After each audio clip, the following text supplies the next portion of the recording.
So, I have a 9-year-old little boy who's autistic. He's on meds, and he goes to a regular school, and he's in a regular classroom. I also have a little girl who is 8. She's not autistic. Haley and Austin. Today, my husband and I went to the school because they have this thing there called Lunch with a Loved One. And it's where you go and have lunch with your kids and, their friends. You go check out their classroom. It's kind of like an open house, but during school hours. So we go to my daughter's first, because she's a year younger, so her class went first. We go, and Haley was super excited to introduce me to all her friends this year. She had girls flying around her little butthole like flies on shit. She was so excited. These little girls that she's, friends with, bringing up to me, they're sitting on my lap, crawling all over me, playing with my hair, putting their hands on my face. And she was really happy. And that's good. I want all my babies. I have 3.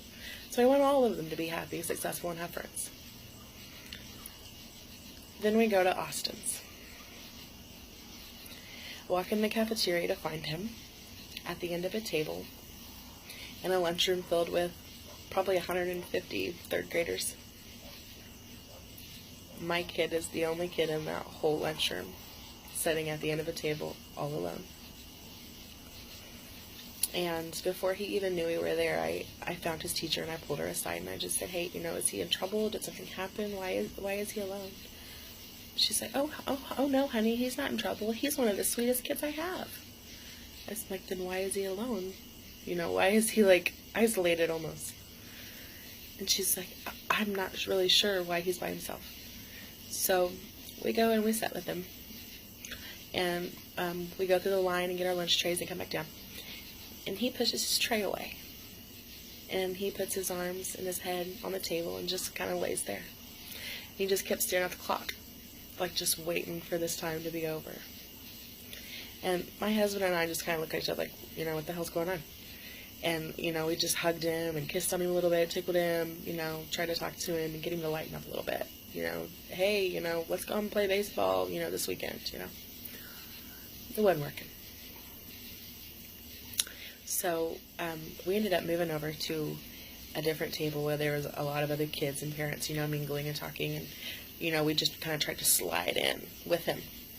I started talking with some other parents. My husband found a friend that he was talking to. And Austin just kind of sat there like, what do I do? And he tried to talk to another kid's dad. He was just saying, hey, I know you. I've seen you in town working on somebody's house and blah, blah, blah. He's like, yeah. Gives him this really shitty look and turns his back to him. And my son Austin has absolutely no social skills whatsoever. Well, he didn't before, he does now. He's had a lot of therapy and it's benefited him greatly. And he understood, when someone turns their back to you, that means shut up, I don't really care what you have to say.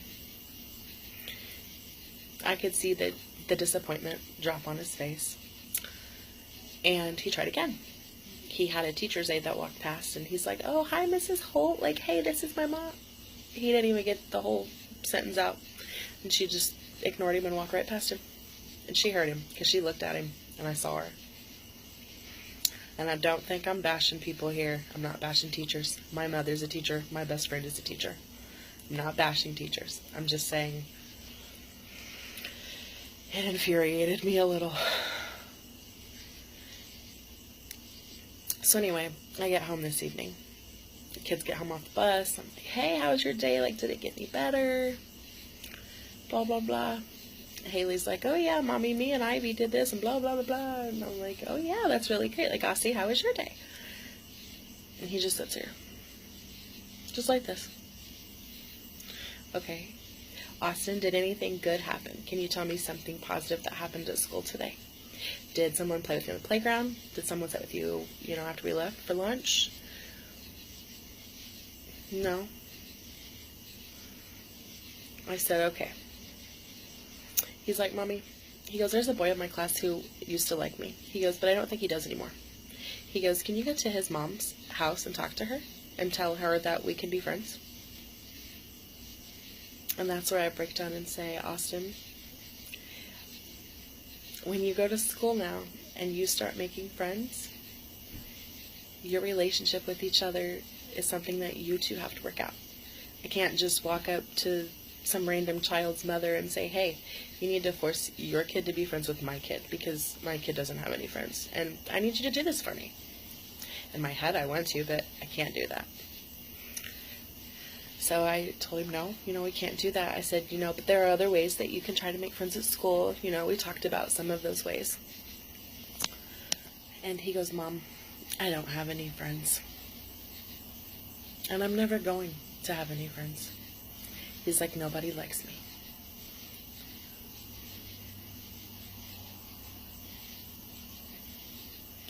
That is one of the hardest damn things you hear as a parent, whether your child's autistic or not. And I'm sitting here thinking, how the hell do they not like my kid? Like, I'm not God. My kid's not God. But my kid is sweet. He has a very soft heart. He's gentle. He's soft-spoken. He's not combative. He doesn't raise his voice. He's the kid that tries to empty out his piggy bank in his backpack and take it to school to give to another kid just to try to bribe him to be friends with him. He's not mean. He's cute. He's clean. He smells good. He puts cologne on every morning. He does his hair. We got him outfits just like all the other kids have so he could fit in. And I know that that's bad, but I'm so dang tired of this hurt that I see in his face that I would do anything to help him. So don't judge me for it.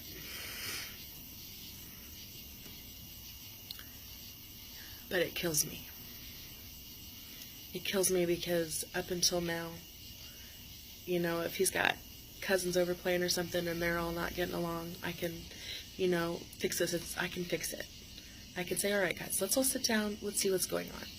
Is Austin being too noisy? What's the problem? Yeah, he's being really noisy. He's stomping and jumping and it's driving us nuts. Okay, Austin, why don't you go play in your room for a while and let them play and just kind of calm down, regroup, and then we'll try this again in 5 minutes. I can't be at school all the time. I don't have any control over the situations at school when it comes to him making friends. The only thing I can do as a mom is give him the necessary skills and tools to use, to utilize those tools to try and build a friendship. We've taken him to therapy, and he's graduated from. He still does speech therapy and occupational therapy at school, and the school provides that. And he looked at me tonight and he goes, Mommy, what about when you were in 3rd grade? Did you have friends? Yeah, I did. I had a lot of friends. I'm 30. I'm an adult. And my best friend that I have now is the best friend I've had since kindergarten. I run around with the same 5 girls I've been friends with my whole life. So I can't relate to my child. I can't say, oh, I know what it's like to not get picked at basketball. No, I don't know what it's like to sit in a corner by myself. I can't relate. And I am a person that believes that you can't truly understand somebody unless you have been in their shoes. If your best friend's mom dies, you can't say, oh, honey, I understand. No, you don't. Until your mom dies, you don't know what that feels like.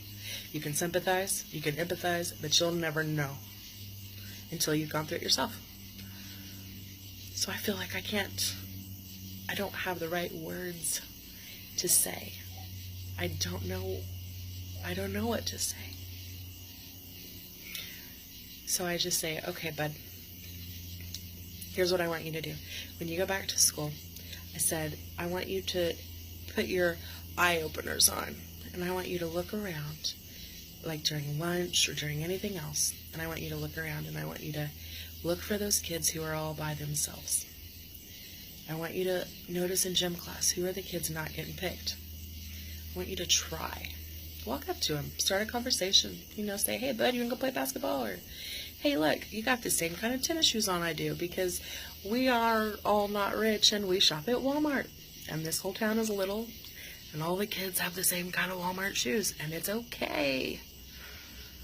I said, so go up to him and say, hey, bud, we got the same shoes. Let's go play basketball together. Let's go be friends.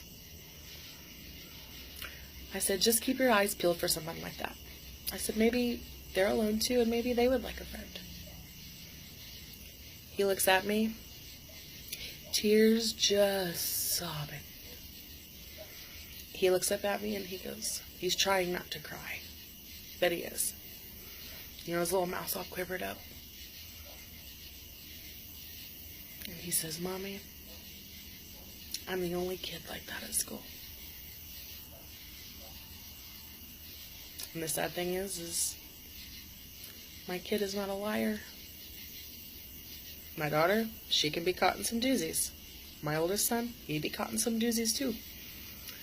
But his little autistic knacks, he's almost incapable of telling a lie. So I know that's truly how he sees it. And as a mom, I don't know what to do. And as a mom, that's our job, is to give answers. It's our job to fix it. It's our job to say, hey, have you tried this? Have you tried this? Have you tried this? He's in 3rd grade. We've been doing this since preschool. I'm out of options. He's tried everything. We've tried everything. I went to school with him. I don't know what to say. And I don't know the answer. And I can't fix it. And I had the talk with him tonight. I said, you know what? I said, this isn't okay for you not to have friends. Because I could not imagine growing up in a world where I never had any as a kid. I didn't say that part. But I can't. It would be lonely. It'd be a sad, very, very lonely place to be.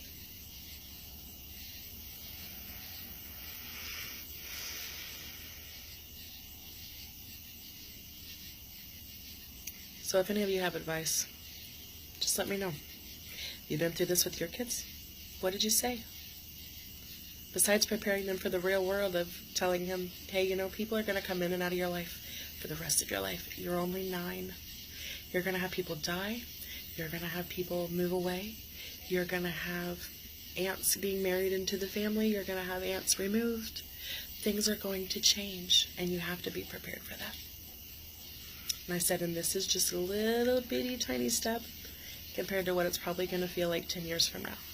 But I also keep encouraging him. Things will get better. Things will get better.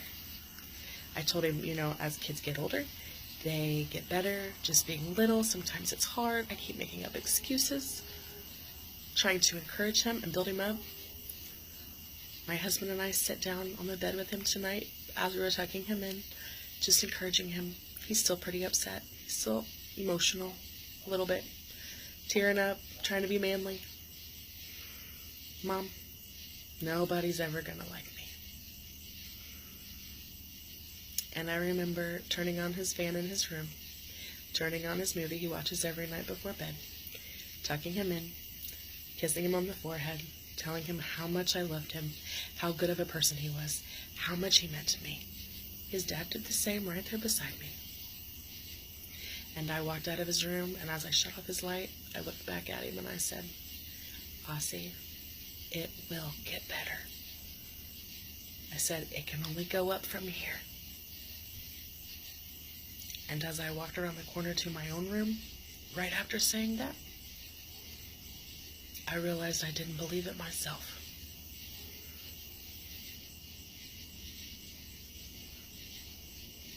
I don't even believe sometimes it'll get better from here for him.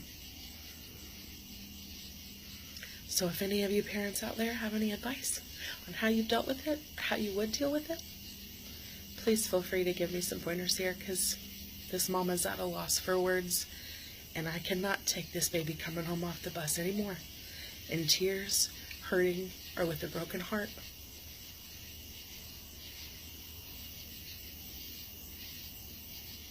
Have a good night.